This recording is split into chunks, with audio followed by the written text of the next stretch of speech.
Hello viewers, ఈరోజు నేను మీకు పాలక్ పకోడీ ఎలా చేయాలో చూపిస్తున్నాను. దీనికోసం నేను ఒక కప్పు శనగపిండి బేసిన్ ఫ్లోర్ తీసుకున్నానండి. ఇప్పుడు దీనిలో నేను ఒక 3 కట్టలు పాలకూర కట్ చేసి వాటర్లో బాగా కడిగి పక్కన ఉంచుకున్నాను.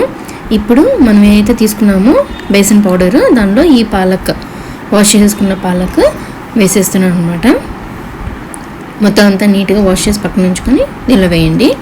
ఇప్పుడు మనం ఈ పాలక్లో ఒక స్పూన్ సాల్ట్, ఒక spoon chilli powder, next crush చేసుకున్న వామ్ సీడ్స్ ఉన్నాయి కదండి, అవి క్రష్ చేసుకున్నవి వేసేసి బాగా కలపాలి. వాటర్ లేకుండా ఫస్ట్ బాగా మంచిగా కొంచెం లిటిల్ వంట సోడా కూడా వేయండి. ఇప్పుడు వాటర్ లేకుండా మంచిగా కలపండి.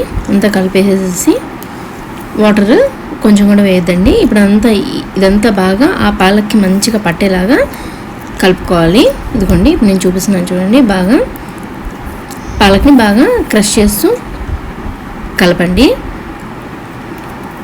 ఇప్పుడు అంత బాగా కలిపేసిన తర్వాత దీనిలో ఒక గ్లాస్, చిన్న గ్లాస్ ఉంటుంది కదండి, ఆ చిన్న గ్లాస్ వాటర్ వేసేసి మంచిగా కలపండి. ఇదిగోండి ఇప్పుడు చూపిస్తున్నాం కదా, ఇలా కలుపుకున్న తర్వాత ఒక చిన్న గ్లాస్ వాటర్ వేసి ఈ కన్సిస్టెన్సీ వచ్చేంత వరకు కలుపుకోవాలి. ఇప్పుడు స్టవ్ మీద ఒక పాన్ కానీ లేదంటే కడాయి కానీ పెట్టి దానిలో ఆయిల్ వేసేసి మంచిగా కొంచెం చిన్న ఇలాగా చిన్న పోర్షన్స్ వేసేసి బాగా ఫ్రై చేసుకోవాలండి. అంతే, ఇలా బ్యాచెస్గా మనం వేసుకొని ఫ్రై చేసుకోవడమే. ఇది కొంచెం లిటిల్ గోల్డెన్ షేడ్ వచ్చేంత వరకు మనం ఫ్రై చేయాలి. ఇదిగోండి ఇలా కొంచెం పోర్షన్స్ వేసుకోవడమే. ఇదిగోండి అటు ఇటు 2 సైడ్లు మంచిగా ఫ్రై చేయండి. టర్న్ చేసుకుంటూ ఫ్రై చేసుకుంటూ 2 సైడ్లు మంచిగా ఫ్రై అవుతాయండి.